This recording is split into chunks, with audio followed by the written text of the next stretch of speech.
Hello, everyone. Welcome to episode number 4. Yes, 4 of the South Factor. And today we are going to get into the death of George Floyd and the riots going on in Minneapolis, Minnesota. So, as you know, if you guys don't know this, a couple days ago, an African American man named George Floyd was at a store, and the store called the cops on him for apparently using a fake $10-$20 bill. I'm not sure. It was just counterfeit cash. And so they show up and they arrest him because apparently he was resisting arrest. So this one cop, his name is Derek. I forget his last name, but I think his name is Derek. I know that. And you can see there's a video of him holding his knee against George Floyd's neck. And George Floyd is specifically saying, "I can't breathe. Officer, I can't breathe." There is a whole video on it. It is crazy how this ended up. So obviously the man was killed, and there was 4 officers on the scene, or 6 officers, I'm not sure, on the scene, and they couldn't handle it. And everybody's angry. There's social media stars, like for example, NBA star LeBron James, saying this is why Colin Kaepernick kneeled during the national anthem. Now, personally, I don't like that he said that, because what Colin Kaepernick did, kneel during the national anthem, is terrible. The way he disrespected our flag was pathetic. I understand that he has that right. It's part of the First Amendment, but it was the wrong time, Colin. It was the wrong time for Colin Kaepernick to do that. You want to protest somewhere else? You want to stomp on the flag, burn it? Not my problem. You do that, but not on the NFL field in front of thousands of people. Now, with some of them, I feel like LeBron is blaming all white people for police brutality against black people, which really boils my blood, because I feel like I'm blamed for it too. He's saying that I feel like he's saying all white people are bad. No, not all cops are bad. Not all white people are bad. Not all Democrats are bad. Not all Republicans are bad. There's not always bad people. These are just bad people who apparently have problems with African American people, which I don't understand. There's a lot of cops like that, and it makes cops look bad. When cops are supposed to protect us, they're putting their life on the line to protect us. But it makes the cops look bad. But when you have cops in the department who are racist or just, I don't know, I just don't. But I'm glad there was justice for the guy. The officer who killed him was actually charged with third-degree murder, or third-degree manslaughter, if you want to call it. So there was justice to serve. Okay, let's get into it. So in Minneapolis, that place turned into the Los Angeles riots of 1992. That place there was a riot going on there. Some people were peacefully protesting. That's a protest. And it's so funny how CNN and MSNBC say that. They say this. They say, oh, they're protesters. Some of them are just protesting outside City Hall. But most of them are rioting. I mean, you can see there's videos of them breaking into Target, stealing them, breaking into AutoZone, breaking into T-Mobile, setting crap on fire, blowing stuff up, just destroying buildings. And just, what is the point of doing that? This does not do George Floyd any good.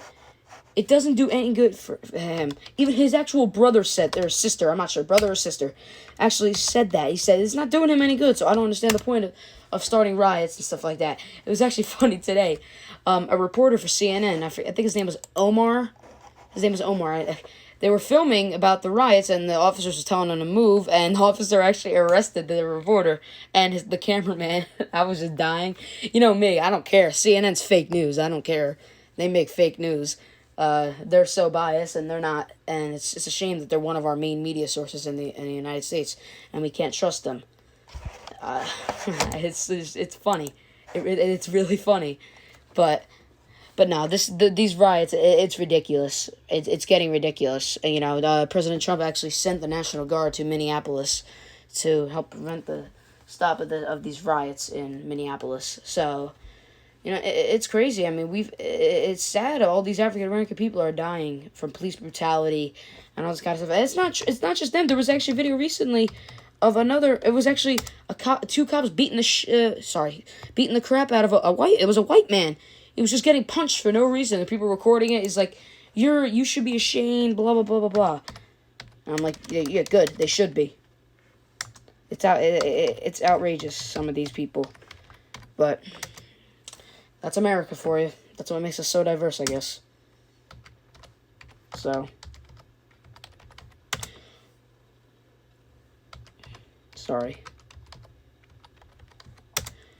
So, I mean, these riots are just out of control, ridiculous. There's no point. These riots, you want to peacefully protest, good. You have the 100% have the right to do that. But starting a riots, that's a crime. That is a crime. This should not be happening in America. We are in the middle of a pandemic. We already have a falling economy that was doing so good before this virus, but now due to it, we are struggling right now. And what we don't need is businesses have people looting their stores and they have to spend more and more money to get their stuff back on. We already have a failing economy, so there's a lot of people who are unemployed right now.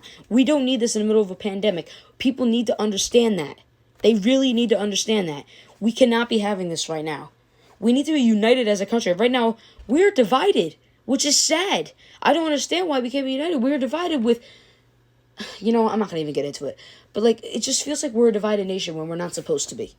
That's my opinion on this. And these riots are ridiculous. There's no need for that at all. It's so ridiculous. And the fact that the media is saying that they're protesters, they ain't protesting. They're breaking stuff. They're causing riots. They're destroying parts of the city. It is shameful. They went to the officer's house. I understand he probably deserved it. He probably deserved it in their eyes after he killed that man for no reason by just purposely not getting his knee off his neck. They actually went to the guy's house and destroyed it, but it also puts his family in danger who did nothing. Did nothing, which is scary too, because they destroyed his house, and it's scary that I hope his family's okay too, even though I hope that guy rots in jail for the rest of his life for what he did to this man, and all the cops that do that stuff to police brutality, all that stuff to African American people, to any type of person, etc. I hope they rot in jail because they should be ashamed of themselves. But this guy, there's actually been a lot of background on this guy of him being brutality, of being brutal against black people. But guess what? Over the years, in the past, before this thing with George Floyd. But here's the thing, though, he got away with it. It's amazing. Like a school shooter. I mean, a guy who shoots and kills 23 people can walk out arrest no problem. But a man who has a counterfeit cash gets pinned to the ground with a knee on his neck, and he's black, and the shooter's white. It's unfair. It really is. But anyway, that is it for episode 4 of the South Factor. Make sure you subscribe and stay tuned for the next episode. And that is my take on the Minneapolis riots and the death of George Floyd. Hashtag justice for George Floyd. And that justice was served because that cop is in jail and charged with 3rd-degree murder / manslaughter. That is it. I'll see you guys soon.